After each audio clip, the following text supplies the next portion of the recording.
Yes, good morning. चलिए mathematics शुरुआत करें। तो आज कुछ फेस्टिवल है। कौन सा फेस्टिवल है आज? हल षष्ठी। और हल षष्ठी का कुछ अन्य नाम, किसी और नाम से भी जानते हैं इसे? हाँ, कमर छठ। तो किस चीज़ की पूजा होती है भाई इसमें? किन की पूजा की जाती है?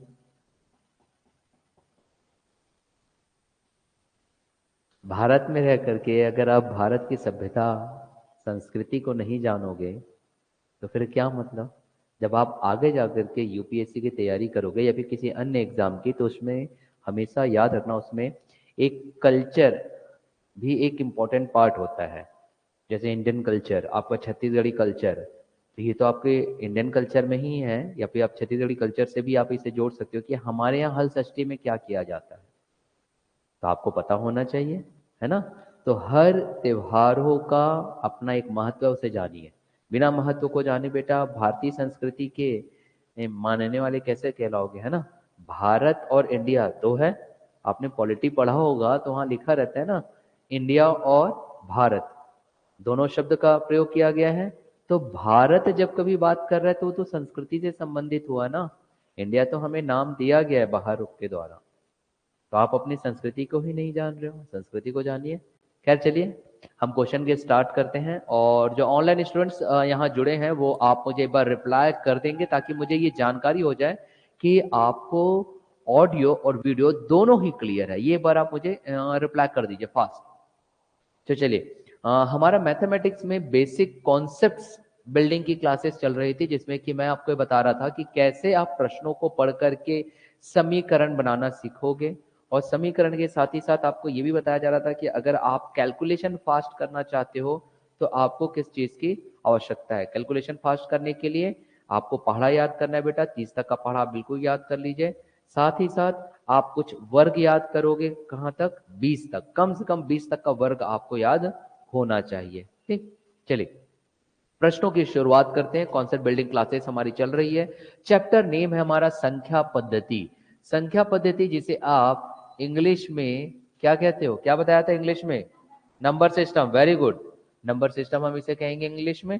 और ये जो संख्या पद्धति है ये आपका पूरा बेस बनाएगा आगे के आगामी जितने भी हमारे चैप्टर आने वाले उन सब का। तो अब आज इसका लास्ट डे ही मान करके चलिए, क्योंकि मंडे से फिर मैं कुछ ऐसे प्रश्न लाऊंगा जो पूर्व में पूछे जा चुके हैं। वैसे प्रश्नों की हम यहाँ पर व्याख्या करेंगे और उसे अच्छे से पढ़ेंगे। और साथ ही साथ कुछ ऐसे प्रश्नों का भी हम अध्ययन करेंगे जो आगामी समय में आपसे पूछ सकता है ना? तो चलिए हम प्रश्नों की शुरुआत करते हैं। लास्ट प्रश्न हमारा क्या हुआ था? लास्ट प्रश्न एक बार आप मुझे बता देंगे। आखिरी प्रश्न हमारा क्या था? हम देख रहे थे दो संख्याओं का गुणनफल वाला था कुछ, है ना?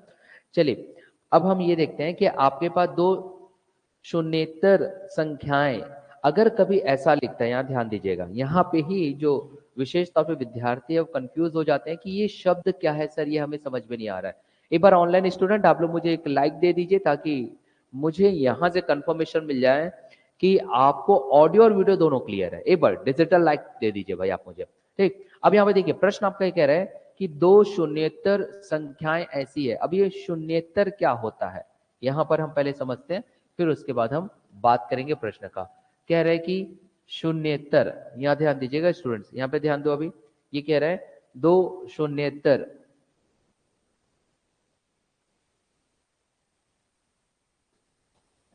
शून्येतर संख्याएं। अब ये शून्योत्तर संख्याएं क्या है? शून्योत्तर संख्याएं का मतलब ये होता है बेटा, इंग्लिश में अगर बोलूंगा तो इजीली समझ में आएगा आपको, नॉन जीरो नंबर। मतलब कि वो जो संख्या है वो शून्य नहीं है, अपितु उसके स्थान पर एक हो सकता है, दो हो सकता है, तीन हो सकता है, चार हो सकता है, कुछ भी। क्लियर हो गया? उसे कहा जा रहा है शून्येतर संख्याएं। और ये कितनी शून्येतर संख्या है? तो प्रश्न में कह रहा है कि यहां पर ये दो शून्येतर संख्या है। कितनी? दो। ऐसा कह दिया कि दो शून्येतर संख्या दिया गया। Okay, thank you online students. चलिए दो शून्येतर संख्या की बात करें कि उनका अंतर, अब यहां पे बोल रहा है कि उनका अंतर उनके योगफल का, यहां देखेंगे बहुत अच्छा प्रश्न दिया गया है, उनका अंतर उनके योगफल का, ये कह रहा है उनका अंतर। अब जब कभी बेटा देखो अंतर की बात किया मतलब कि माइंड में क्या आएगा, a माइनस बी हो सकता है ना। देखो कॉन्सेप्ट अगर आपको पता है तो आप समीकरण का निर्माण कर लोगे, और अगर समीकरण का निर्माण कर लिए आपका प्रश्न वैसे ही हल हो गया। उनका अंतर मतलब कि माइंड में क्या बैठ जाना चाहिए, a माइनस बी हो सकता है, x माइनस वाई हो सकता है। ठीक, तो लिखा गया उनका अंतर, उनका योगफल तथा उनका गुणनफल। उनका अंतर, उनका योगफल तथा गुणनफल, तथा गुणनफल। चलो अब इसका मतलब क्या हुआ, योगफल मतलब क्या हो जाएगा, a plus B X plus Y Z plus K, कुछ भी रख सकते हो। गुणनफल मतलब क्या हो गया, a इंटू बी हो सकता है, x इंटू वाई हो सकता है, p इंटू क्यू हो सकता है। क्लियर हो गया। ये दो शून्येतर संख्याएं, उनका अंतर, योगफल तथा गुणनफल यहां दिया गया बेटा क्रमशः 1:5:36, क्रमशः 1:5:36 ये दिया गया है। देखिए अब प्रश्नों को पढ़ करके आपको एक समीकरण बनाना आ रहा है, जो बहुत ज्यादा आवश्यक है। ठीक है, प्रश्नों को पढ़ करके समीकरण बनाना आना बहुत ज्यादा जरूरी होता है। तो 1:5:36 यहाँ पे दे दिया गया है बेटा। अब यहाँ पे रिक्वायरमेंट क्या है, वो ये कह रहा है तद अनुसार उन संख्याओं का योगफल कितना होगा। मतलब कि उन संख्याओं का योगफल ज्ञात करने बोल रहा है, ये संख्याओं का योगफल क्या होगा।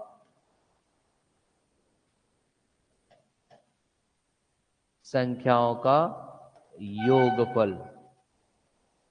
अब यहां समझिए ये जो कॉन्सेप्ट है योगफल क्या होगा, यहां पर बेटा आपके पास अनुपात में दिया गया है। ये देखिए ये अनुपात वाला कॉन्सेप्ट है हमारा। आगे जाकर के फिर एक चैप्टर आएगा जिसको हम रेशियो एंड प्रपोर्शन, अगर आप इंग्लिश मीडियम स्टूडेंट हो तो आप उसे बोलते हो रेशियो एंड प्रपोर्शन, और अगर आप हिंदी में माध्यम के विद्यार्थी हो तो आप उसे अनुपात समानुपात कहते हो। अनुपात समानुपात, तो वो एक चैप्टर अलग से आएगा हमारा। तो उस चैप्टर का बेस इसी संख्या पद्धति में, इसलिए मैं कहता हूं कि अगर आप संख्या पद्धति को बेहतर कर लिए तो परीक्षा की दृष्टि से आने वाले आगामी जो हमारी गणित की इकाइयां होगी उसका एक कॉन्क्रीट बेस का आप निर्माण करते हो। क्लियर हो गया। चलिए अब इस प्रश्न को पढ़ने के बाद हमारी जो सबसे बड़ी रिक्वायरमेंट होती है वो ये होती है कि हम यहां पर किस तरीके से एक समीकरण का निर्माण करें, और उस समीकरण का निर्माण करने के पश्चात हम इसे कैसे स्पीड कैलकुलेट करें। गणना, और गणना फास्ट कब होगी, जब आपको पहाड़ा अच्छे से याद होगा, जब आपको वर्ग अच्छे से याद होगा, और कुछ मानक चीजें हैं जिसका आपको मान पता होना चाहिए, जैसे वर्गमूल 2, वर्गमूल 3, वर्गमूल 5 इत्यादि, और फिर आपका अपना प्रैक्टिस। ये चार अगर चीज आपने कर लिए तो आप 1 मिनट के अंतर्गत सभी प्रश्नों को हल कर लोगे, बहुत कठिन होता नहीं है।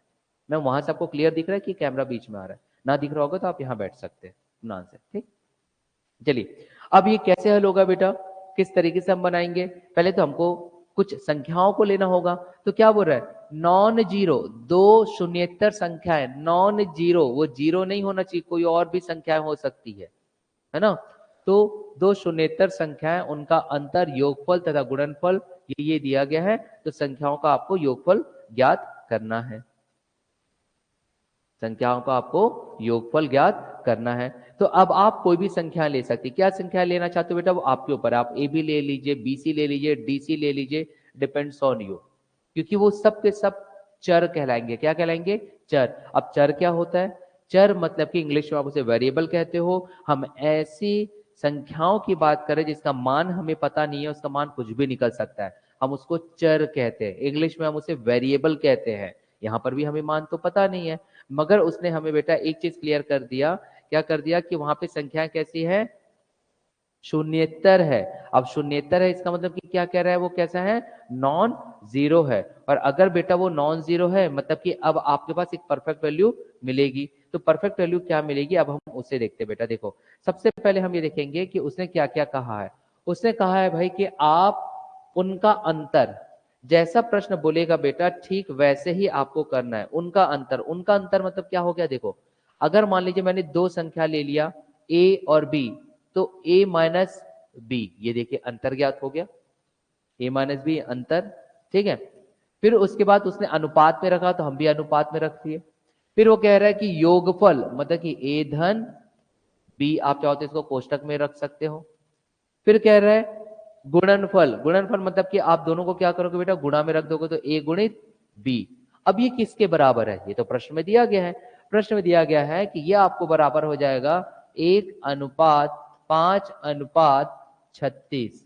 देखिए ये लिखने की आवश्यकता नहीं पड़ती, ये आपके प्रश्न में ही दिया गया है। अगर आपकी प्रैक्टिस हो जाएगी तो आपको दिखाई देता है। अब आप इसे हल कैसे करोगे, इसे हल करने के लिए कोई भी दो पदों को आप लोगे और हल कर लोगे। जैसे मान लीजिए अगर मैं इन दोनों को लेता हूं, जैसे कि यहां से ये दो ले लिया बेटा, तो इसके अनुपात में कौन सा आ जाएगा, ये दो आएगा, क्योंकि क्रमशः दिया गया है, अंतर दिया गया है, अंतर अनुपात योगफल, तो अंतर अनुपात योगफल यहाँ पे मान दिया गया है।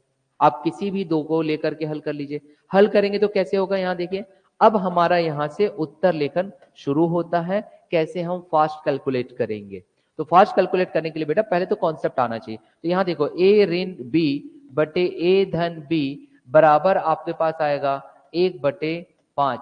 जब आपकी प्रैक्टिस हो जाएगी तो आपको ये भी स्टेप लिखने की आवश्यकता नहीं रहेगी, सीधा आप याद रखना बेटा कि a ऋण b 5 का इससे गुणा हो जाएगा, ठीक है, और a धन b का किससे गुणा होगा, तो a धन b का जो है बेटा वो 1 से गुणा होगा, जस्ट अपोजिट।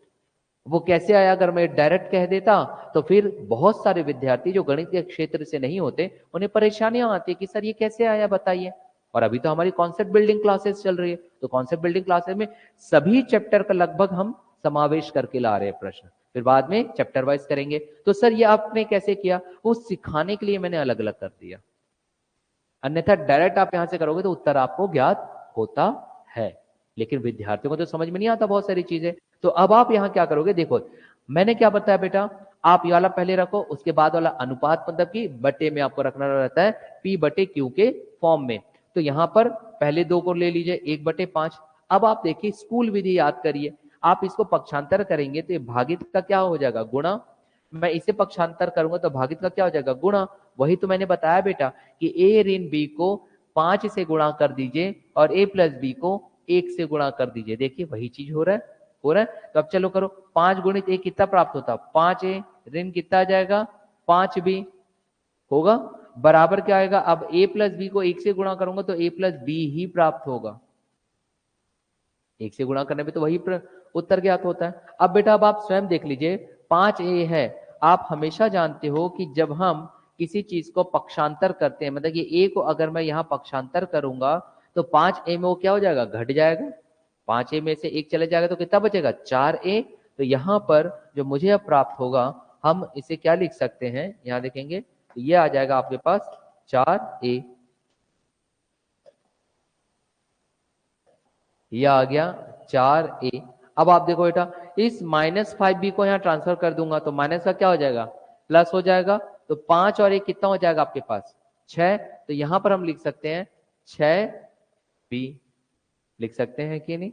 अब क्योंकि सारा चीज अनुपात में दिया है तो हम यहाँ पे अनुपात से निकाल सकते हैं। अब देखो बेटा अब आपको पहाड़ा तो याद होना चाहिए ना, पहाड़ा कम से कम याद होना चाहिए। आप पहाड़ा अगर निकाल लेते हो तो देखिए यहाँ पे क्या आएगा, अब a अनुपात b अगर मैं निकालना चाहूं, मान लीजिए अगर ऐसा कोई प्रश्न आता कि अनुपात दो संख्याओं का अनुपात ज्ञात कीजिए, ऐसा भी कई बार पूछ देता है जब हम अनुपात के चैप्टर में जाएंगे। तो बेटा देखो क्या आ जाता, a/b, b को यहाँ पक्षांतर कर दूंगा तो नीचे डिवाइड में चले जाएगा, बराबर आ जाएगा बेटा 6/4, और 6/4 मतलब कि 3/2, है ना, 2 तिया 6 और 2 दूनी 4। देखिए मैं बहुत ज्यादा फास्ट कैलकुलेट नहीं कर रहा हूं ताकि जो विद्यार्थी गणित अभी अभी सीख रहे हैं उनको परेशानी ना हो, सीख जाएंगे, हमारी प्रैक्टिस हो जाएगी तो बहुत जल्दी हम इजीली चले जाएंगे। इतना समझ में आया। लेकिन बेटा उसने तो हमको मान निकालने बोला है दोनों संख्याओं का, तो निकल सकता है ना, बात के दो और है हमारे पास, वो कौन से दो है अगर हम देखेंगे तो, अब यहाँ देखो एक ये वाला बच्चा है, इन दो को और इन दो को हम लेंगे, समझा। अब हम डायरेक्ट कर सकते हैं, जो कॉन्सेप्ट मैंने यहां बताया उसी चीज को इस्तेमाल करेंगे। मैंने क्या बताया बेटा, a प्लस बी को आप गुणा करोगे किससे, यहाँ देखो 36 से, और ए बी को गुणा करोगे किससे 5 से। अभी मैंने बताया ना जस्ट अपोजिट। नहीं समझ में आ रहा है तो मैं लिख देता हूं, क्या मैंने बताया कैसे होगा, ये एक्चुअल में ऐसा लिखा था, देखो a धन b बटे ए बी बराबर ये दो 5/36, यही तो मैंने बताया। देखिए ए धन बी को 36 से आप गुणा करिए और ए बी को 5 से करिए। देखिए 36 गुणित ए धन बी और ये 5 गुणित ए बी आ रहा है कि नहीं। यहां पर आप गुणा करते हो बेटा तो आपके पास 36 और फिर यहाँ पे ए धन 36 बी बराबर 5 गुणित ए बी। यहां तक समझ में आया कि नहीं। मैं सिर्फ अभी आपको कॉन्सेप्ट बता रहा हूं कैसे होगा। तो जब इसी चीज का हम निचोड़ निकालेंगे बेटा, एक रिजल्ट को इस्तेमाल करेंगे तो 30 सेकंड में हल होगा। लेकिन पहले आपको समझ में आना चाहिए, क्योंकि देखो अनुपात समानुपात अभी तक नहीं आया था हमारे पास, नहीं आया था ना अनुपात समानुपात वाला, मैंने आपको कॉन्सेप्ट नहीं बताया। अब ये अगर सीख जाओगे तो कैसे 30 सेकंड में हम इसको डायरेक्ट लिखेंगे वो बताऊंगा। यहां तक समझ में आया तो इतना लिख लो बेटा, फिर मैं तुरंत फास्ट करूंगा कैलकुलेशन, जल्दी।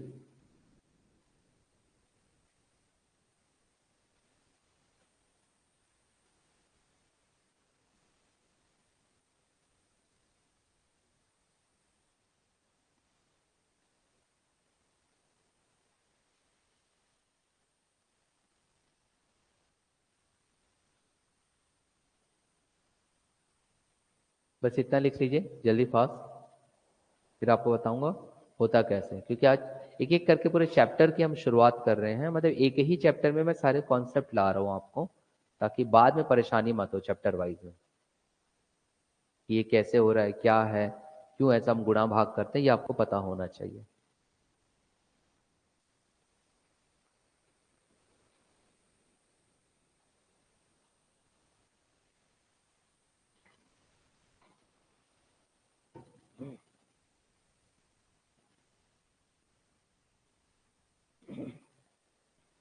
हो गया।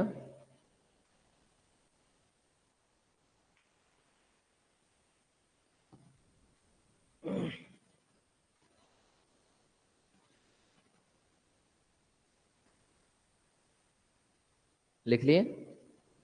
चलिए अब यहां पर अब आप देखेंगे, जब कभी आपके पास ऐसा अनुपात वाला आता है, देखो ये अनुपात चैप्टर का ही है ना। यहाँ कॉन्सेप्ट सीख जाओ, फिर जब हम अनुपात चैप्टर को सॉल्व करेंगे तो कैसे इन शॉर्ट करेंगे वो सारी चीजें मैं आपको बताऊंगा, ठीक। और कुछ ऐसे प्रश्न होंगे बेटा जो आपका देखते साथ सॉल्व हो जाए, ऐसा नहीं होगा, उसमें थोड़ी मेहनत करनी पड़ेगी। गणित में हर गणित के हर प्रश्न में ट्रिक होता है, ऐसा कुछ नहीं होता। मैं पहले बता चुका हूँ, ट्रिक जैसी कुछ चीज होती ही नहीं है। अंत में जो आप हल कर रहे होते हो वही रिजल्ट इस्तेमाल करना पड़ता है। अब यहां से आप क्या लिख सकते थे, यहां देखिए बेटा, अगर आपके पास कोई भी दो संख्याएं ऐसे बटे के फॉर्म में दिया गया, पी बाय क्यू के फॉर्म में दिया गया, तो आप डायरेक्ट लिख सकते हो ए का जो मान रहेगा 3x और बी का जो मान रहेगा 2y। सर आप ऐसा क्यों लिख रहे हो, उसका कारण ये है बेटा, यहाँ ध्यान दीजिएगा, कॉन्सेप्ट समझिए, फिर हम डायरेक्ट डायरेक्ट लिखना चालू करेंगे। यहां पर जो मेरे पास प्रश्न दिया गया है, इस प्रश्न को जब मैंने हल किया तो हमारे पास आया बेटा a बटे बी बराबर 3/2। क्योंकि ये बटे के फॉर्म में है, क्योंकि ये बटे के फॉर्म में है, तो 3/2 जो आया, इससे पूर्व ये क्या था, देखो 6/4। इससे पूर्व ये क्या था, 6/4। इसका मतलब कि अंश और हर में कुछ ऐसी संख्या थी जो दोनों में कॉमन है, जो कट गई। कुछ ऐसी संख्या थी जो दोनों में कॉमन है, जो कट गई। वो क्या थी बेटा, ये अगर 6 था मतलब यहाँ पे 3 दूनी 6 था, याद करिए। अगर ये 4 है तो ये 2 दूनी 4 है ना, तभी तो ये दोनों कटा ना, तभी तो ये दोनों कटा। इस कारण गणितीय तौर पर जब हमें इसको हल करना रहता है बेटा, और हम हल करना चाहे और ए और बी का मान अलग अलग करना चाहे, मैथ्स को समझेंगे फिर उसका शॉर्टकट बताऊंगा। ए और बी का मान अगर मुझे अलग अलग करना है तो मैंने देखा कि अरे ये तो अंश बटे हर वाले तरीके में लिखा हुआ है। अब मैं अगर इसे अलग करूंगा तो इन दोनों के बीच मुझे कुछ कॉमन संख्या भी पता होना चाहिए, जो उसके गुणन के तरीके में रहेगा। देखो गुणन के फॉर्म में है ना, फैक्टर फॉर्म में है, 3 गुणित 2, 2 गुणित 2, तभी तो 4 बना था। तो मैं इनको अलग करूं तो कैसे करूं, तो अलग करने के लिए बेटा फिर हम इसे ऐसे लिख लेते हैं 3x और ये 2x, या तो 3x 2x रख लो या 3y 2y रख लो, यानी कि कोई एक अन्य एक संख्या आपको रखनी पड़ेगी जो दोनों में एक जैसा रहे, क्योंकि उसका मान हमें नहीं मालूम। और मैथमेटिकली अगर मैं देखूंगा, अगर मैं 3x और 2x रख दिया तो मैंने बिल्कुल सही किया, क्योंकि ये x की जगह 2 रखूंगा तो 3 दूनी 6, अगर इस x की जगह 2 रखूंगा तो 2 दूनी 4। और क्योंकि हमें अभी इन दोनों को अंश बटे हर वाले हिस्से को अलग अलग करना है, ए और बी के मान के अकॉर्डिंग, इस वजह से बेटा हम 3x और 2x रखेंगे। आप 3y 2y रख सकते हो, 3z 2z रख सकते हो, वो आपके ऊपर है। तो यहां से मुझे ये प्राप्त हुआ कि a का जो मान है, ध्यान से समझना, a का जो मान है वो क्या निकला 3x, और जो b का मान है वो क्या निकला 2x। क्लियर हुआ? समझ में आया? अब यहां देखो बेटा, अगर a का मान, यदि a का मान 3x है तो 36 गुणित 3 यहां पर हो जाएगा बेटा।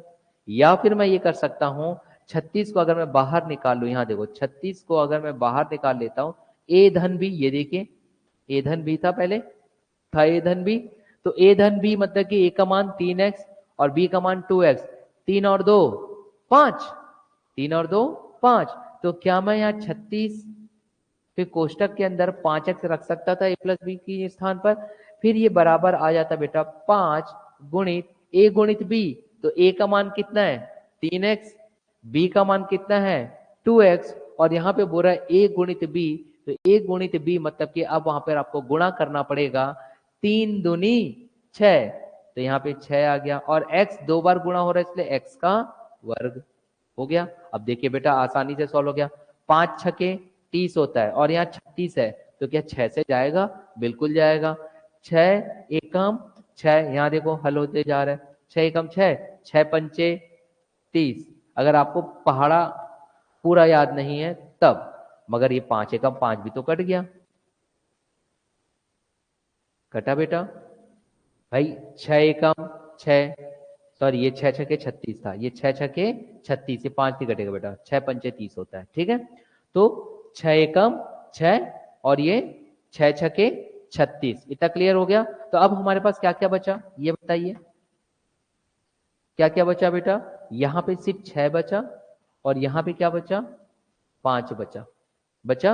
अब x भी कटा, देखिए x कैसे कटा, यहां पे x का वर्ग था और यहाँ पे x सिंगल था, ये भी कट गया, कटा। तो यहां पर क्या बचा बेटा आपके पास, ये 6 बचा और ये गुणित 5 में है, यहाँ पे 5 बटा और ये 5x है। तो अब आप देखो बेटा, ये 5 और ये 5 कटेगा कि नहीं बताइए, 5 एकम 5 और 5 एकम 5, तो आपके पास बचा क्या, इधर क्या बचा 6, वेरी गुड, इधर क्या बचा x, तो x का मान कितना आया 6, x का मान कितना आया 6। अब अगर x का मान 6 आ गया तो मुझे a का मान क्या आप निकाल सकते हो, a बराबर कितना था 3x, x की जगह कितने आए 6, तो 6 तिया 18। अगर b का मान 2x है और x बराबर 6 है तो b का मान कितना आ जाएगा 12, समझ में आया? b का मान क्या आ जाएगा 12 आ जाएगा। इसका मतलब कि बेटा यहां से आपके पास a और b निकल जाता है। अगर मैं निकालना चाहूं तो यहाँ पे लिख सकता हूं a बराबर 3 गुणित x है, मतलब कि 3 गुणित 6 है, तो 6 तिया 18 आ गया, और b बराबर हमारे पास आया 2x, 2x मतलब कि 2 गुणित x, और x का मान 6 है, तो कितना आ गया 12 आ गया, और यही उसने निकालने बोला था a और b के मान। क्लियर हुआ? ए और बी का मान निकालना क्लियर हुआ बेटा? ठीक है, जल्दी से उतार लीजिए इसे फास्ट, जल्दी करिएगा। देखिए ये अनुपात समानुपात वाला प्रश्न है ना, तो इसमें ऐसे ही स्टेप बढ़ेगा बेटा। हाँ, कैलकुलेशन आपकी फास्ट हो गई है तो इतना करने की आवश्यकता नहीं रहती।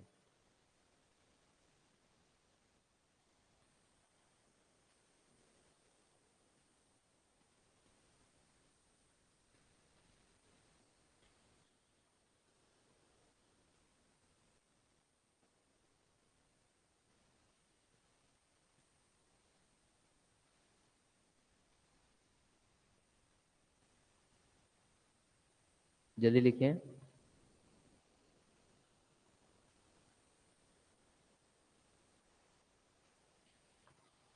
हो गया? चलिए अब इसी में ही बेटा ऐसे अनुपात समानुपात को लेकर के एक और प्रश्न को करते हैं, जिससे आपको क्लियर हो जाए कि ऐसे कॉन्सेप्ट भरे हम प्रश्नों को क्या करते हैं। मैं एक बार इसको दोहरा देता हूं तो आपको क्लियर पता चले, आगे जाके पूरा पूरा एक चैप्टर आएगा, अभी कॉन्सेप्ट बिल्डिंग चल रहा है इसलिए समझ आता। क्या बोला, दो नॉन जीरो या दो शून्येतर संख्या, शून्येतर संख्या मतलब ऐसी संख्याएं जो कि क्या ना हो बेटा जीरो ना हो। अब देखो आप इसको शॉर्टकट तरीके से कैसे हल करते हैं, मैं इसे एक बार मिटाता हूं जिससे कि आपको पूरा क्लियर हो जाएगा कि सर अगर हमें शॉर्टकट तरीके से हल करना रहता तब हम कैसे करते हैं। वो कुछ नहीं बेटा, वो सिर्फ और सिर्फ आपकी प्रैक्टिस रहती है। अब देखो, मान लीजिए अगर आपने पूरी की पूरी प्रैक्टिस कर रखा है, तब आप कैसे प्रश्नों को 30 सेकंड में हल करते हैं, मैं वही चीज बताना चाहता हूँ। ये हमारे पास प्रश्न दिया रहेगा। अब प्रश्न दिया है और आपने प्रैक्टिस करके रखा है, आपने एग्जाम में जाते वक्त आपको पता है कि एक प्रश्न को मुझे हद से ज्यादा 1 मिनट लेना है, 1 मिनट से ज्यादा बिल्कुल समय नहीं देना। ऑनलाइन स्टूडेंट्स आप भी ध्यान दीजिएगा, 1 मिनट से ज्यादा समय लेना नहीं है। तो वो कैसे होगा, until unless we will not do the practice how will solve it. भाई जब तक आपका एक बहुत अच्छा प्रैक्टिस ना हो, ये कैसे संभव है कि आप उसे 1 मिनट के अंतर्गत हल कर लोगे। बात सही है। बचपन में जब आप पढ़ा पढ़ते थे तो पहले आपको एक रिदम में पढ़ाया जाता था, याद करिए कैसे पढ़ते थे, दो एकम दो, दो दो ऐसे मुड़ी को हिलाते थे ना जी, याद है बचपन में, दो एकम दो, दो दूनी चार। और जब आप बड़े होने लगे बेटा, तो आप फर्राटेदार तरीके से बोलने लगे, दो एकम दो, दो दूनी चार, दो तीन छह, दो चौक आठ, ऐसा बोलने लगे।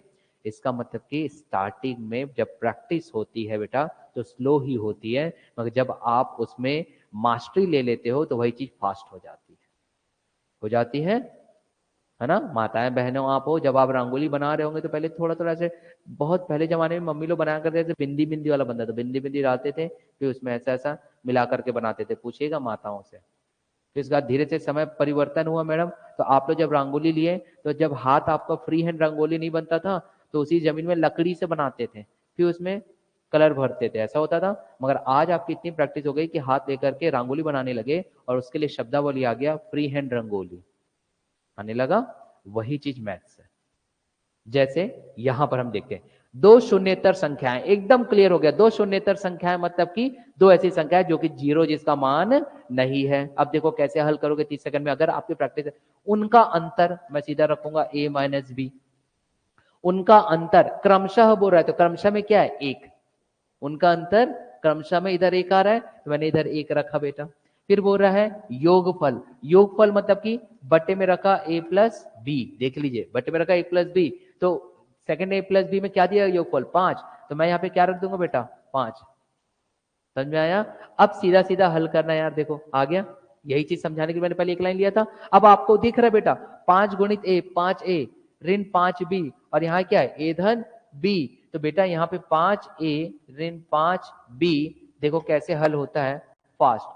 5a 5b बराबर a धन b, यही होगा कि नहीं बेटा, मुझे बताओ। अब a पॉजिटिव है, ट्रांसफर करूंगा तो क्या आ जाएगा, 4a आएगा, और ये प्लस -5b को ट्रांसफर करूंगा तो क्या आएगा, प्लस हो जाएगा, मतलब 6 आ जाएगा।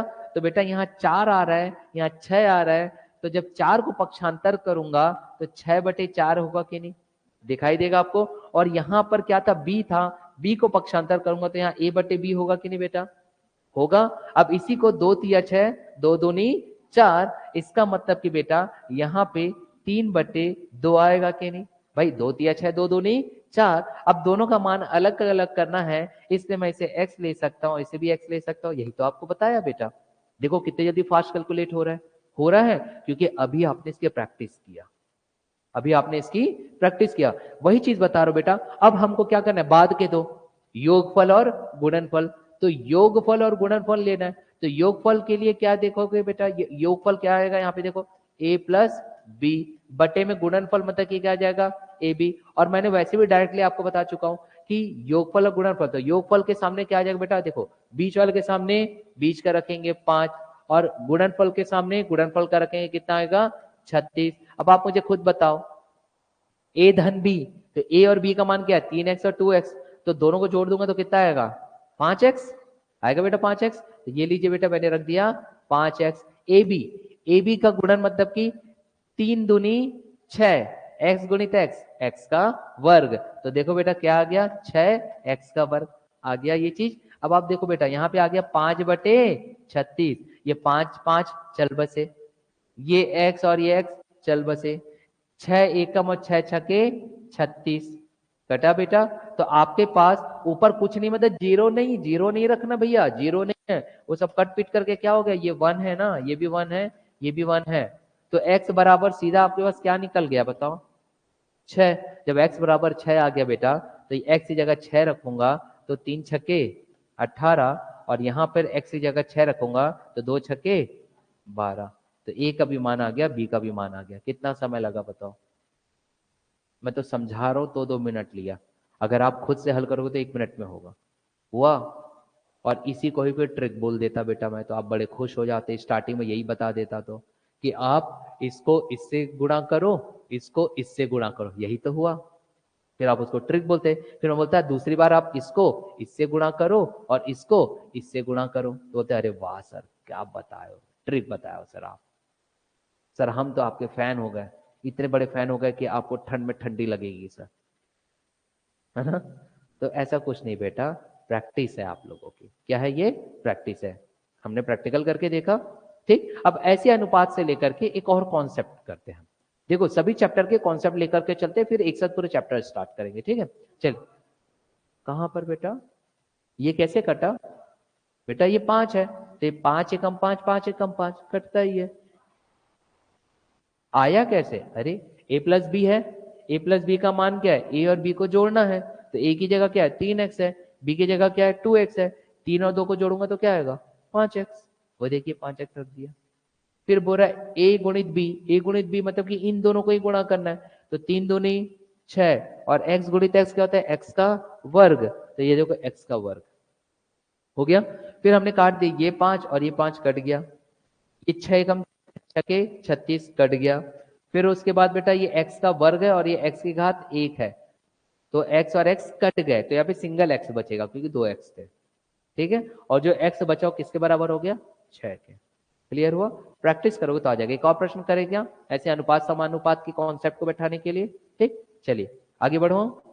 ठीक, फिर मंडे से मैं स्लाइड लेकर के आऊंगा ना, पूर्व में पूछे गए प्रश्नों को लेकर के, और आगामी परीक्षाओं से संबंधित अगर कोई प्रश्न मुझे लगता है कि ये पूछ सकता है तो वो देखो, मैं कभी ये नहीं कहूंगा कि ये प्रश्न नहीं आएगा, क्योंकि अगर मैं ये कह सकता हूं कि ये प्रश्न नहीं आएगा, मतलब मैं आपको ये बता सकता हूं कि यही प्रश्न आएगा। और अगर मैं ये बता देता तो बेटा आज ना जाने मेरे अंदर पढ़ने वाले कितने स्टूडेंट डीसीडीएसपी बन जाते, है ना? तो संभावनाओं पर है पूरा, सिलेबस हमारे पास है, पर क्या आएगा वो हमें नहीं पता, इसलिए अध्ययन हमें पूर्ण करना है। समझ में आ रहा है? अध्ययन हमें पूर्ण करना है। तो चलिए एक और प्रश्न हम हल करते हैं जिससे हमारे पास कॉन्सेप्ट बिल्डिंग हो सके। देखिए स्टार्टिंग में कई विद्यार्थी हो सकता है वो ये कहे कि सर इतना समय लग रहा है। हाँ, क्योंकि आप स्टार्टिंग में आए हो ना भाई, बेस बनाते तो समय लगता है ना। एक और पल पढ़ने में ही आपने पूरा 1 साल लगा दिए थे। KG1 KG2 में जब पढ़ा करते थे, याद करिए, तब जाकर के आप लोग अपना नाम लिखे, जो भी नाम आपका होगा, है ना? एक एक लिखेंगे बेटा। KG1 KG2 में गए तो लिख दिए हिनन, नहीं एच फॉर हैन पढ़े होंगे। फिर मैडम बताएगी बेटा हैन ही हिनन बनेगी, ये देखो बन गई, ऐसा बताए होंगे, तब आपने लिखा। उस चीज को समझिए। चलिए प्रश्न देखते हैं बेटा क्या कह रहा है। 3 धनात्मक संख्याओं में, ऐसा बोल रहा है 3 धनात्मक, यहां देखो प्रश्न को हम, मैं लिखते भी जा रहा हूं, लिख इसलिए रहा हूं ताकि आप समीकरण बनाना सीखो। क्या बोल रहा है? 3 धनात्मक धनात्मक संख्याओं, 3 धनात्मक संख्याओं। अब धनात्मक बोलने का मतलब क्या हुआ बेटा, एकदम याद रखना। धनात्मक बोलने का मतलब यह हुआ कि आप जो भी नंबर लोगे बेटा वो प्लस रहेगा, वो पॉजिटिव रहेगा। ए बी सी या फिर एक्स वाई जेड, प्लस क्यों बोला? प्लस इसलिए बोला कि जब आप उन संख्याओं का मान निकालोगे और अगर उसका मान 2 आ रहा है, ध्यान दीजिएगा बेटा, यहाँ ये सब बुक में नहीं लिखे रहता जो मैं बता रहा हूँ, बुक में सिर्फ हल दिए रहेगा, बैक साइड की चीजें नहीं बताता वो कि क्यों हल ऐसा किया। धनात्मक संख्याओं का मतलब ये हुआ कि आप जो भी मान, अब इतना तो क्लियर है 3 धनात्मक संख्याओं तक की 3 हमारे पास नंबर्स रहेंगे ए बी सी या एक्स वाई जेड। धनात्मक मतलब ये है कि अगर आपको सॉल्व करते वक्त उसकी वैल्यू अगर नेगेटिव आ रही होगी तो आप नेगेटिव नहीं लोगे, पॉजिटिव वाला उसका उत्तर लोगे। समझ में आ गया? क्योंकि क्लियरली क्या बोल दिया है? धनात्मक संख्या, इसका कहने का मतलब ये होता है, ऐसे नहीं दे दिया कोई भी चीज। समझ में आ रहा है? जैसे इससे पूर्व बेटा, यहां भी गणित में समझिए, इससे पूर्व बोला था 2 शून्योत्तर संख्याएं। क्यों 2 शून्योत्तर संख्याएं बोला? समझिए इस बात को। ये मैं इसलिए कह रहा हूं कि गणित तो आपसे हल हो जाएगा, मगर जब आप अपने किसी छोटे भाई बहन या किसी अन्य अपने साथी के पास जाओ या फिर साक्षात्कार में अचानक ही ऐसा पूछ दे, ऐसे तो गणित से संबंधित पूछते नहीं है, लेकिन वहां पर आपकी योग्यता परीक्षण होता है। है ना। वो आपके बेटा टेक्निकल इंटरव्यू नहीं लेते कि आप सब्जेक्ट में कितने माहिर हो, आपने प्री निकाली, आपने मेंस निकाले, मतलब वो जानते हैं कि आपको सब्जेक्ट से संबंधित सब चीज पता है। साक्षात्कार जो होता है बेटा वो आपके व्यक्तित्व का परीक्षण होता है। पूछ दे 2 शून्येतर ही क्यों लिखा, नहीं भी लिखता तो भी हल हो जाता, नहीं भी लिखता तो भी हल हो जाता, बात सही है। तो फिर 2 शून्येतर लिख करके क्यों उसने अपनी इंक खराब किया। तब आप क्या उत्तर देते हैं, नहीं सर मेरे को ना बस हल करना आता है सर, मैं ना हल करके दे दूंगा सर, बस दे दूंगे सर, मुझे मालूम नहीं वो 2 शून्येतर क्यों लिखा। तब आप उत्तर क्या दोगे, तब बेटा आपका उत्तर ये आना चाहिए कि सर ये 2 शून्येतर मतलब ये है कि जरा सोचिए, अगर ए और बी शून्येतर नहीं लिखता, तो अगर 2 शून्येतर नहीं लिखता मतलब कि नॉन जीरो नहीं लिखता, और अगर हम जीरो लिख लेते 0/0, तो इसका कोई मान होता ही नहीं है सर, हम इसको परिभाषित ही नहीं कर सकते। यही कारण है उसने बोल दिया 2 शून्येतर या फिर 2 नॉन जीरो नंबर। समझ में आया, छोटा सी चीज है बेटा, मगर पूरे पूरे गणित को अलग कर देता है कि अगर 2 शून्येतर नहीं होता, हालांकि नहीं भी लिखता तो भी आप हल कर लेते, मगर उसका कारण यह है कि इसने बटे के फॉर्म में लिखा है, और बटे के फॉर्म में लिखा है तो आप जीरो ना लो, अगर दोनों को जीरो ले लोगे तो आप इसको परिभाषित ही नहीं कर पाओगे। क्या लिखोगे, बता सकते हो 0/0, 1/0 बता दोगे, इन्फिनिटी, इसको बताओगे कैसे। समझ में आ रहा है, हाँ कि ना। ये कारण है बेटा, इसके हर चीज के पीछे कारण है, इसे समझिएगा, मैथ्स है क्योंकि। इसलिए अगर 3 धनात्मक संख्या है बोला तो ABCDEFG कुछ भी होगा, मगर पॉजिटिव उसका मान लेना है। यहां तक समझ में आया। फिर उसके बाद ये बोल रहा है कि मैं पहली तथा दूसरी का गुणनफल, यहां देखो ऐसा कह रहा है, मैं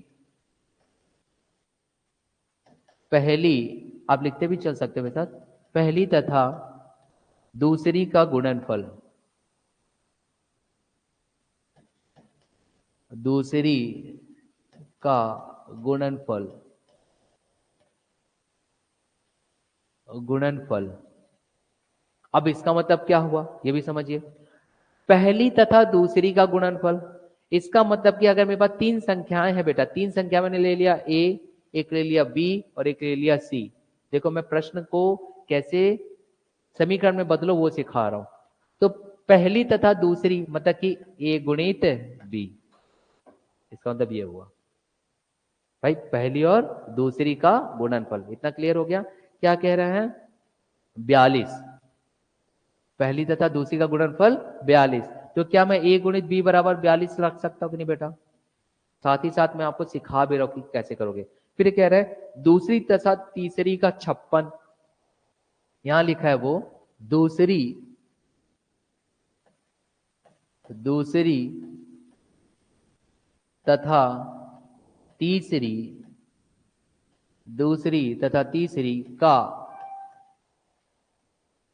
56, ऐसा बोल रहा है। तो दूसरी तथा तीसरी कौन सा हुआ, ये दूसरी और ये तीसरी हुआ ना, तो क्या हम इसे ऐसा लिख सकते थे, BC बराबर 56, BC बराबर 56 लिख सकते थे बेटा। इस चीज को समझ में आ रहा है ना, क्या आ जाता, BC बराबर 56, देख लीजिए। फिर वो कह रहा है और तीसरी तथा पहली का 48 है, तीसरी तथा पहली का 48 है, मतलब कि ऐसा लिख रहा है वो तीसरी तथा पहली, पहली का 48 है। तो तीसरी तथा पहली, तीसरी कौन सी हुई, C और A, तो क्या मैं इसे AC बराबर 48 रख सकता था कि नहीं, हो गया। ये वो चीज कह रहा है, ये अगर हमसे बन गया बेटा तो हम अनुपात समानुपात का कॉन्सेप्ट लेकर के इसे पूरा का पूरा हल कर सकते हैं। फिर वो कह रहा है कि तद अनुसार तीसरी संख्या क्या होगी। अब तीसरी क्या, जब हम पहली दूसरी कुछ भी निकाल सकते हैं, ये कॉन्सेप्ट आपको पता होना चाहिए। अब ये कैसे हल होगा बेटा, ये हल करने के लिए आपके पास जो दिखाई दे रहा है हमें वो करना पड़ेगा। क्या क्या दे रहा है बेटा, देखो A गुणित B बराबर 42, B गुणित C बराबर 56, A गुणित C बराबर 48। अब यहाँ पे हम अनुपात वाला काम करेंगे। इतना पहले लिख लो, फिर मैं तुरंत आगे बढ़ाता हूँ, जल्दी फास्ट लिख लो जिसको लिखना है फास्ट।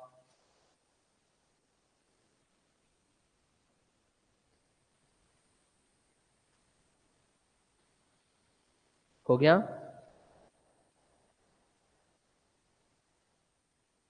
अब देखो कितना आसान है बेटा, देखो कितना आसान है। अब हम क्या करेंगे, सीधा सीधा यहाँ देखेंगे, सीधा सीधा क्या करेंगे, इन सबको गुणनखंड में रख दो। गुणनखंड में रखेंगे ना तो उत्तर ज्ञात हो जाता है। कैसे, देखो a गुणित b, अब यहाँ देखो बेटा, अगर इन सबको तीनों समीकरणों को मैं गुणा करता हूँ, a गुणित a कितने बार आ रहा है, 2 बार। तो a जब भी गुणा होगा तो a का वर्ग होगा, जुड़ेगा तो a धन a 2a होता है, याद रखना, जुड़ेगा तो 2a, गुणा होगा तो a का वर्ग। स्टार्टिंग है इसलिए समय लग रहा है, जब पहले 2 चैप्टर अगर हो जाते हैं तो स्टूडेंट्स को जब पता कॉन्सेप्ट पता चल जाता है तो इजीली सॉल्व होता है फिर। तो a गुणित a, तो मैं क्या डायरेक्ट a का वर्ग लिख सकता था बेटा, ठीक। फिर आ जाएगा यहाँ देखो, ये चीजें हमको बेटा किसमें रखनी, अनुपात में आएगा, क्योंकि मैं इसको क्या कर रहा हूं, ऐसा करने वाला हूं, a गुणित b ऐसा, मतलब कि ये इस तरीके से इसे हल करने वाला हूं। यहाँ देखो a गुणित b और ये ऐसा, समझ आ रहा है, a गुणित b बटे b गुणित c बराबर 42 बटे 56। फिर करेंगे b बटे c b बटे c, सॉरी b गुणित c बटे a गुणित c बराबर 56 बटे 48, इस फॉर्म में लिखने वाला हूं अनुपात के। अब अनुपात समानुपात जब उस चैप्टर में जाऊंगा तो बहुत अच्छे से बताऊंगा, अभी बस इतना समझिए। तो हम इसको इनडायरेक्टली लिख सकते थे कि ये तीनों किस में है, अनुपात के फॉर्म में है, और तीनों अगर अनुपात के तरीके में लिख रहे हैं तो तीनों को गुणा कर दो, a गुणित a का वर्ग अनुपात b गुणित b भी देखो बेटा कितने बार आ रहा है, 2 बार। जब b 2 बार आ रहा है और उसको हम गुणा के तौर पे लिख रहे हैं तो क्या लिख सकते हो आप, b गुणित b का वर्ग। c कितने बार आ रहा है, 2 बार आ रहा है, तो c गुणित c क्या लिख लोगे, c का वर्ग। तो हम इसको b का वर्ग अनुपात c का वर्ग बराबर, ठीक वैसे ही करेंगे बेटा। अब यहाँ देखो 42 है, 42 को क्या मैं ऐसा लिख सकता था, 7 छके 42, बताइए, लिख सकते थे ना, 7 छके 42। 56 को क्या लिख सकते थे, 7 ही 8 ही 56। चलिए 48 को क्या लिख सकते थे, 6 अठे 48,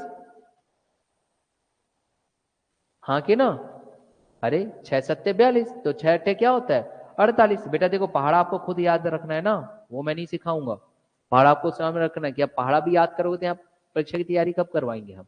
अब यहाँ देखो बेटा 7 कितने बार गुणा हो रहा है, 2 बार, तो 7 का क्या हो जाएगा वर्ग। 6 कितने बार है, क्या हो जाएगा वर्ग। 8 कितने बार है, 2 बार, तो क्या हो जाएगा वर्ग।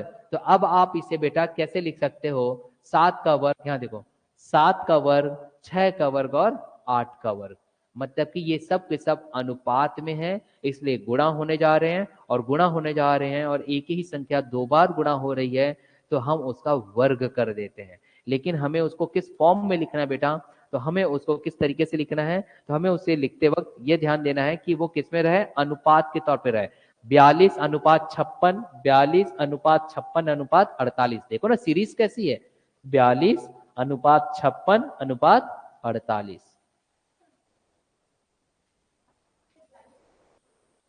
किसको बेटा, वो तो पहाड़ा है ना, 7 सत्ते तो 49 होता है ना, 7 है ना।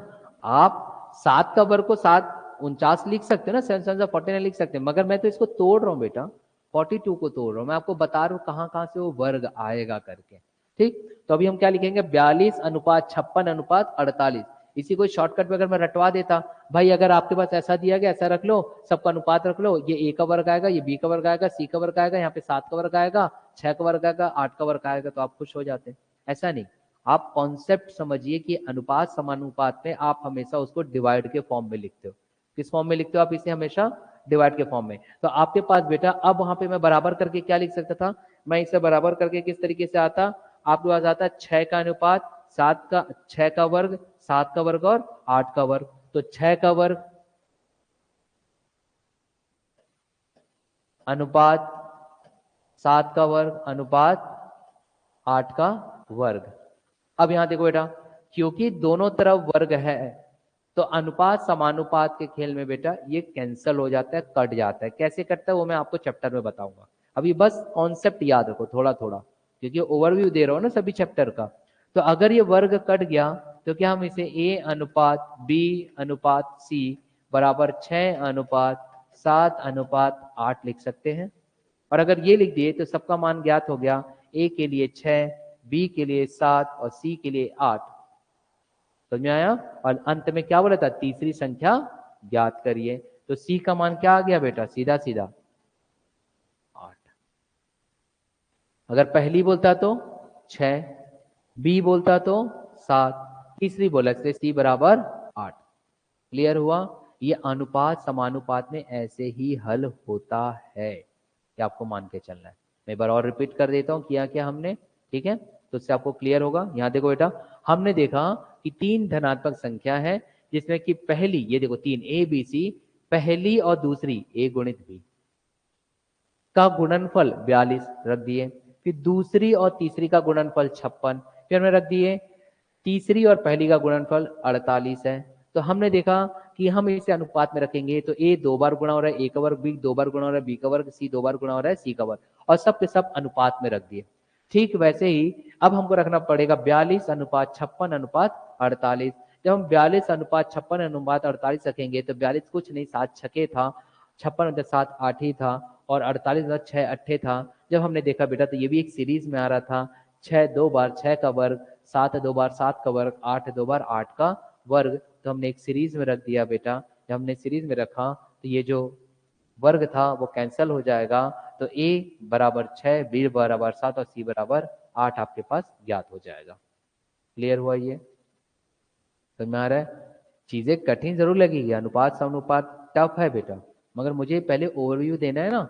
जैसे कि हिस्ट्री चालू होता है, ज्योग्राफी चालू होता है, तो हम क्या करते हैं, पूरे के पूरे सिलेबस पाठ्यक्रम को बताते एक साथ, हम ये पढ़ेंगे। तो मेरी क्लास में अगर मैं बोल दूंगा कि मैं आपको अनुपात पढ़ाऊंगा, समानुपात पढ़ाऊंगा, रेलगाड़ी पढ़ाऊंगा, पाइप टंकी पढ़ाऊंगा, तो उससे समझ में नहीं आएगा। गणित में ऐसा बताना पड़ता है कि हम कैसे पढ़ेंगे। हर 2-2 3-3 क्वेश्चन को सॉल्व करके मैं बताता हूँ कि ऐसा वाला पढ़ेंगे। समझ में आया? तभी तो समझ में आएगा बेटा। सब सब्जेक्ट का अपना अलग अलग अप्रोच होता है ना, इसलिए चलिए करिए इसे। फिर हम थोड़ा सा कुछ आसान सा प्रश्न करते हैं ताकि माइंड फ्रेश हो जाए। कठिन लग रहा होगा तो आगे बढ़े बेटा। ठीक, फिर से हम एक और नया प्रश्न को लेकर के करते हैं, आरोही क्रम वाला, मतलब असेंडिंग ऑर्डर, बढ़ते हुए क्रम में अगर नंबर की पूछ रहा है तो हम कैसे करेंगे। आगे बढ़ाऊं मैं एक नए प्रश्न के साथ।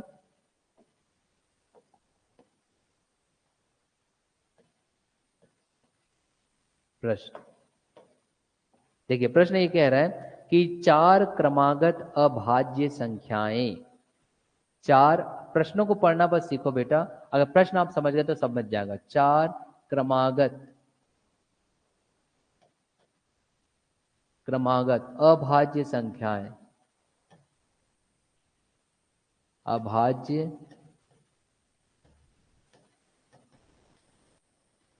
संख्याएं। अब 4 क्रमागत अभाज्य संख्याएं मतलब क्या हुआ, जो भी हम नंबर लेंगे वो क्रम में होगा, उनके बीच का अंतर कैसा रहेगा, एक एक का रहेगा। जैसे 1 2 3 4 एक एक अंतर है। तो अगर मैं 4 क्रमागत अभाज्य संख्याओं की बात कर रहा हूं तो उनके बीच का जो अंतर रहेगा वो बिल्कुल सेम रहेगा सबके लिए। और क्यों है, क्योंकि सबके सब कैसे हैं, क्रमागत है। सबके सब कैसे हैं, क्रमागत है।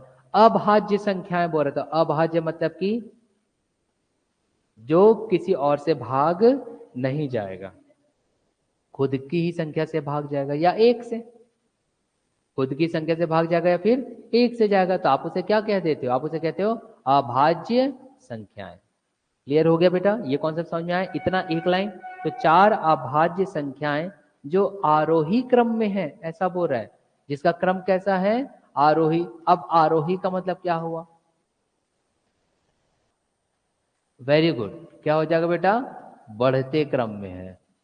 जो आरोही क्रम में, मतलब बढ़ते हुए क्रम में, जैसे 1 2 3 4 उदाहरण में दे रहा हूं, इसको हम आरोही क्रम कहते हैं। जो आरोही क्रम में है उनमें पहली 3 का गुणनफल बहुत अच्छा दिया गया है। उनमें पहली 3 का, उनमें पहली 3, अब पहली 3 तो कुछ भी हो सकता है। मान लीजिए अगर आपने ए बी सी डी रखा है तो ए गुणित बी गुणित सी, तो उनमें पहली 3 का गुणनफल, 3 का गुणनफल, या आपको मैथ समझ में आए इसलिए मैं खुद से लिख रहा हूं बेटा एक एक शब्द समझाने के लिए, क्योंकि गणित थोड़ा टफ होता है उन विद्यार्थियों के लिए जिन्होंने गणित को छोड़ छोड़ दिया है 10वीं कक्षा के पश्चात। हम तो गणित को इसलिए छोड़ देते थे ना, बनता नहीं था करके। अब उसी को दोबारा हम पढ़ रहे हैं, तो सोचो आप क्लास पहली से लेकर के 10वीं स्तर तक गणित पढ़े, 10 साल लगभग। तो डर की वजह से आपने मैथ्स नहीं लिया, या कई होते जिनका इंटरेस्ट नहीं होता मैथ्स में, बनता उनसे जरूर है पर इंटरेस्ट नहीं होता, इसलिए बायो और अन्य क्षेत्र में जाते हैं। लेकिन गणित छोड़ने का मैक्सिमम स्टूडेंट्स लोग का कारण ये होता है कि उनको समझ में नहीं आ रहा होता है। अब वही स्टूडेंट दोबारा पढ़ते हैं कंपटीशन के फील्ड में, तो परेशानी होगी भी कितने साल बाद, जब टच में ही नहीं हो। इसलिए बेसिक्स बता रहा हूं तो टाइम लग रहा है। क्लियर हो गया ये चीज? ठीक। क्या बोल रहा है, इसलिए मैं लिखता हूं बेटा ताकि आपको बेसिक समझाए। उनमें पहली तीन का गुणनफल, पहली तीन का गुणनफल मतलब कि ए गुणित बी गुणित सी। समझ में आ गया? तो क्या कह रहे हैं, पहली तीन का गुणनफल 385 है। इसका मतलब अगर हम ए बी सी लेते तो ए गुणित बी गुणित सी बराबर 385 होता कि नहीं ये चीज? ठीक। फिर क्या कह रहा है बेटा, फिर ये कह रहा है और अंतिम तीन का गुणनफल, अंतिम तीन, अंतिम तीन। अब अंतिम तीन बोल रहा है तो हमने तो ए बी सी डी चार लिए थे, यहां देखो ए बी सी डी चार बोले थे हमने। पहली तीन का गुणनफल मतलब कि ए बी सी बराबर कितना लिया उसने, 385, ये गुणनफल। अब बोल रहा अंतिम तीन मतलब क्या जाएगा, बी सी डी का गुणनफल, मतलब यही हुआ। तो अंतिम तीन का गुणनफल 1001 है बोल रहा है, अंतिम तीन का गुणनफल, गुणनफल 1001। मतलब कि बेटा बी सी डी बराबर 1001, ये रख सकते थे कि नहीं? समझिएगा। फिर वो बोल रहा है सबसे बड़ी अभाज्य संख्या कौन सी है, मतलब संख्याएं ज्ञात करनी, ए बी सी डी कुछ भी ज्ञात करना है हमें।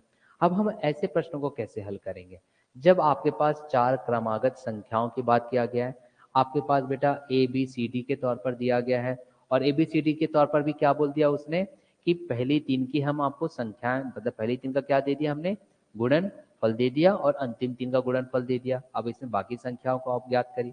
भाई सभी संख्या ज्ञात हो जाएगी तभी तो आप बता दोगे कि छोटी ये है बड़ी ये है ना? तो पहले इतना लिख लो, फिर मैं आपको बता रहा हूँ क्लियर कि कैसे हो रहा है बेटा। जल्दी लिख लो, फास्ट, जल्दी लिख लीजिए इतना।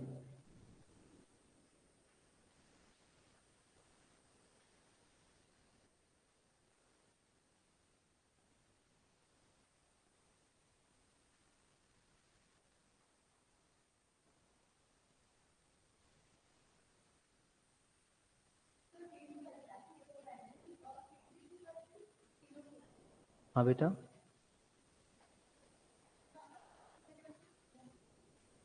पहली तीन ए बी सी और अंतिम तीन बी सी डी। यहाँ पे ना हमको H C F L C M का कॉन्सेप्ट रहेगा। मैंने अभी आपको H C F L C M नहीं बताया हो ना, इसलिए परेशानी आ रही है। मैं थोड़ा थोड़ा हिंट बस दे रहा हूँ सभी चैप्टर का, समझिए। एक चैप्टर है, ये मुख्य परीक्षा में भी है बेटा, H C F L C M.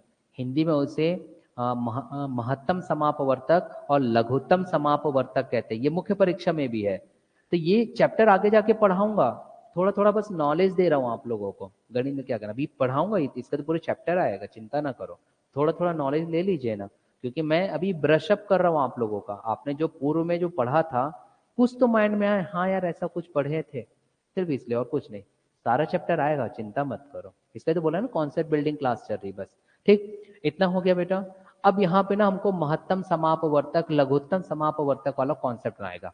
मैं अभी फिलहाल जितना बोलूंगा उतना बस माइंड में रखना, बाकी जब उस चैप्टर में जाऊंगा ना तो सब चीज क्लियर हो जाएगा। चैप्टर में जाऊंगा तो सारी चीज क्लियर हो जाएगा, अभी बस आपको याद रखना है। अब यहाँ देखो, अब हम यहाँ पर महत्तम समापवर्तक का इस्तेमाल करेंगे बेटा। तो महत्तम समापवर्तक क्या होता है, जिसे हम कहते हैं H C F. H C F highest common factor, बाद में बताऊंगा। तो इसमें हम क्या करेंगे कि आपके पास ऐसा दिया रहेगा ए बी सी बराबर 385, और एक दिया गया है बी सी डी बराबर 1001।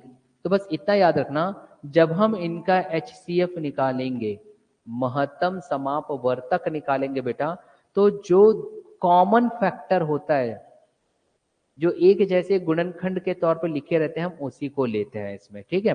तो अगर मैं ए बी सी की अगर बात करूं, बस इतना नॉर्मल चीज याद रखो ना, पूरा इसमें नहीं जाना है अभी, मैं आपको सिर्फ बता रहा हूं, पुरानी चीजें याद दिला रहा, जो पहले कभी पढ़े थे।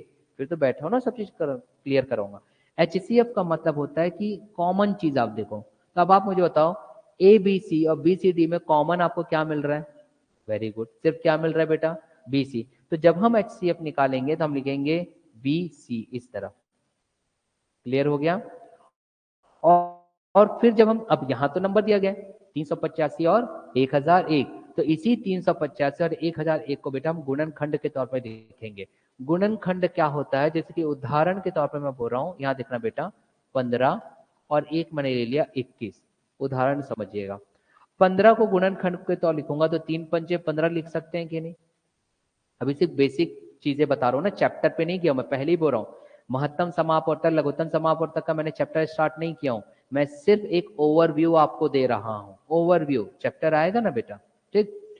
21 को हम क्या लिख सकते थे? 3 सत्ते 21। चलिए अब मैं आपसे अगर बोलूं कि दोनों में HCF क्या है? HCF क्या है बेटा? जो कॉमन है, जो कॉमन है उसको आप लिख दो HCF, यही तो मैंने बोला। तो वही चीज हमने यहां रखा, ABC और BCD का HCF निकाला तो दो कॉमन क्या मिले? BC रखे, BC यहां रख दिया। और जब हम 385 और 1001 का करेंगे तो 385 का पहले आप गुणनखंड के तौर पे रखोगे, जैसे कि 5 के हिसाब से आपने रख दिया गुणा कर करके, 1001 को आपने किया। तो हमें ये देखना पड़ेगा कि दोनों में ऐसी कोई संख्याएं कॉमन आ रही है या नहीं। ठीक है, ज्यादा समय नहीं है इसलिए इसको डिवाइड करके नहीं बताऊंगा, वो आप लोग घर में कर सकते हैं। 385 और 1001 में हमारे पास क्या कॉमन चीज आ रहा है बेटा, वो हमें देखना पड़ेगा। तो जब आप इसके महत्तम समापवर्तक निकालोगे ना तो 7 और 11 आएगा दोनों में कॉमन। कैसे? आप चाहो तो आप इसको भाग करके देखना, इसको भाग देना 7 से, एक टर्म आएगा 7 और 11। यहां पर भी कुछ कुछ टर्म्स आएंगे और 7 और 11 दोनों में कॉमन आएगा। क्या क्या कॉमन आएगा? 7 और 11। कैसे आएगा? ठीक है, ऐसे 15, जैसे 48 रहता मान लीजिए, अगर मैं यहाँ पे 21 है, मैं यहाँ पे रख देता मान लीजिए बेटा 25। 25 तो 25 पहले शॉर्टकट चीजें समझो, 25 रहता था, इसका गुणनखंड क्या क्या रहता बताओ? 5 गुणित 5। अब मैं बोलता कि अब आप मुझे HCF निकाल के बताओ इन दोनों में, इन दोनों में HCF क्या होता? 5 होता ना, कोई कॉमन संख्या। वैसे ही जब आप 385 का गुणनखंड निकालोगे, 7 से भाग दे करके देखो, 11 से भाग दे करके देखो, तो दो संख्याएं इन दोनों में कॉमन निकलेगी बेटा, वो निकलेगी 7 और 11। वो आप गुणा करके देखना, वो मैं नहीं बता रहा हूं। ठीक है, तो BC बराबर हमारे पास क्या आ गया? 7 गुणित 11, और 7 गुणित 11 मतलब कि 77 भी आप लिख सकते हो। अब उसने प्रश्न में क्या निकालने बोला है बेटा? उसने कौन सा तीसरी संख्या बोला था क्या? हाँ, तीसरी संख्या हमें निकालने बोला था। तीसरी संख्या मतलब कि कौन सी हो? तीसरी बोला कि चौथी बोला था? सबसे बड़ी संख्या। तो सबसे बड़ी संख्या कौन सी होगी? डी होगी। सबसे बड़ी संख्या कौन सी होगी? डी होगी। तो अब बेटा डी निकालने के लिए अब हम क्या करेंगे, यहां देखेंगे, डी निकालने के लिए ये तीन को लेंगे। क्या जाएगा? बी सी डी बराबर कितना था? 1001। और BC के स्थान पर आप क्या जाएगा? 7 गुणित 11 मतलब कि 77 आप रख सकते हो, जैसे भी हो, 7 गुणित 11 रखो या 77 रखो, गुणा डी बराबर 1001। अब डी का मान निकालना है बेटा, तो 1001 को आप 7 गुणित 11 से आप भाग दे दोगे तो आपके पास उत्तर ज्ञात हो जाएगा। क्लियर हुआ? उत्तर ज्ञात हो जाएगा। तो उत्तर कितना आएगा? ये आएगा बेटा 13। उत्तर क्या आएगा? 13 भाग देने पर। वो भाग देना तो आपको अपना तरीका होता है, वो नहीं सिखाऊंगा मैं। समझ आ रहा है? भाग देने का आपका अपना तरीका होगा, ये मैं नहीं सिखाऊंगा बेटा। हमने क्या किया, मैं इसे पुनः आपको बता रहा हूँ, यहाँ देखेंगे बेटा, चीजों को यहाँ देखेंगे, समझेंगे। 385 को अगर आपको डिवाइड करना रहा, मान लो अगर आपको परेशानी हो रही, नहीं सर कैसा है 7 11 बताइए, तो देखो बेटा 385 को मैं अगर करना चाहता, यहाँ देखो ये भी मैं करके बता देता हूँ, ये सब रफ वाला है ना, यहाँ देखो बता देता हूँ फिर चलते हैं। 385 को हम क्या क्या लिख सकते थे, यहाँ देखो 385 7 से करो बेटा, 7 से अगर आप इसको भाग देते हैं ना तो ये आता 7 गुणित 55। करके देख लो, 7 पंचे 35, 38 से 5 गए, कितने बचे? 3, फिर से 35 आया, 7 पंचे 35। अब इसी को दोबारा क्या लिख सकता था बेटा? 7 गुणित 5 गुणित 11 लिख सकता था कि नहीं? 11 पंचे 55। अब 1001 को करके देखो, चलो 1001 कैसे आया? 1001 को अगर हम करते बेटा तो आपके पास कैसा आएगा, देखो 7 से आप भाग दे करके देखो, 7 एकम 7, 10 से 7 गए 3, तो आया शून्य था तो 30 हो गया, तो 7 फिर क्या आ जाएगा, 7 चौक 28, बचा कितना 2, तो 2 और 1 21, 7 तिया 21, तो बेटा यहाँ पे 143 आता कि नहीं आता। फिर से आप उसको गुणा करके देख लो। अब 143 को अब बेटा आप और क्या लिख सकते हैं, 7 तो आता ही, 11 से करके देखो तो 11 एकम 11, 14 से 11 गए बचे 3, तो 11 तिया 33, मतलब क्या आता है 11 गुणित 13। अब आप मुझे खुद बताओ दोनों का अगर HCF निकालना है तो क्या आता, ये 7 ये 7 ये 11 और ये 11, इसलिए 7 गुणित 11 रखा था बेटा, है ना। ये अभी हम चैप्टर का ओवरव्यू देख रहे हैं ना, ओवरव्यू, आगे जाकर के हमें कैसे पढ़ना है ये मैं इसलिए बताता हूँ हर क्लास में जब भी लेता हूँ, तो ताकि बच्चों का माइंड एकदम क्लियर है, अरे भाई मुझे पहाड़ा याद होना जरूरी है, मुझे कुछ मानक जो वैल्यूज है, मान स्टैंडर्ड वैल्यूज वो याद रखना जरूरी है, जैसे वर्गमूल 2 वर्गमूल 3, मुझे 5 का वर्ग 6 का वर्ग 7 का वर्ग, ये आप लोगों को क्लियरली दिखाने के लिए मैं ऐसा करता हूँ। अब तो समझ में आया ना। अगर आपको ये पता रहता है ऐसा जैसे मैं कर ले रहा हूँ, तो क्या आपको खुद नहीं पता चलता, अरे सर इसके पीछे तो 7 और 11 है। और जब BC पता चल गया बेटा, तो 7 11 लेकर 1001 को फिर डिवाइड नहीं कर लोगे, बहुत आसान है। देखो 1001 को मैंने क्या किया, इसी में तो तोड़ा ना बेटा, तो मुझे पहले से ही पता था कि मेरा 7 और 11 जो है वो क्या हो जाता, कैंसल हो जाता, तो बचता क्या 13। समझ में आया। ऐसे ही फिर फास्ट कैलकुलेशन होता है, समझिए। आज का जो मेरी क्लास थी वो सिर्फ बेसिक कॉन्सेप्ट बिल्डिंग क्लासेस थी। मंडे से मैं इस पर आधारित प्रश्नों को हम हल करेंगे, और 1 मिनट के अंतर्गत हल करने के लिए मैं पुनः आप लोगों को कह रहा हूं, आप लोग प्लीज, कल संडे है, कल आप लोग का ऑफ रहेगा, 1 से लेकर के 30 तक पढ़ा आपको मुंह जुबानी रटा हुआ रहना चाहिए।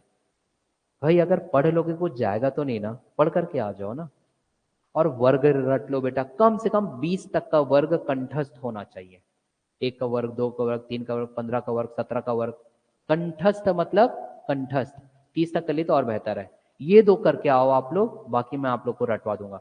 मुझ पर इतना यकीन करिए बेटा, मैं आपको 30 सेकंड से 45 सेकंड में प्रश्नों को हल करना सिखाऊंगा, फिर मेरा यहाँ का समय बचेगा ना। समझ में आ रहा है। समीकरण कैसा बनाना हो तो मैं बता रहा हूँ, बाकी समय तो बचेगा हमारा। ठीक है, क्लासेस कहीं ऑफ करें तो चलिए ऑनलाइन स्टूडेंट्स, थैंक यू, मुलाकात हम करते हैं बेटा, मंडे को हमारी क्लासेस होगी अब। ठीक, चलिए, thank you to all of you.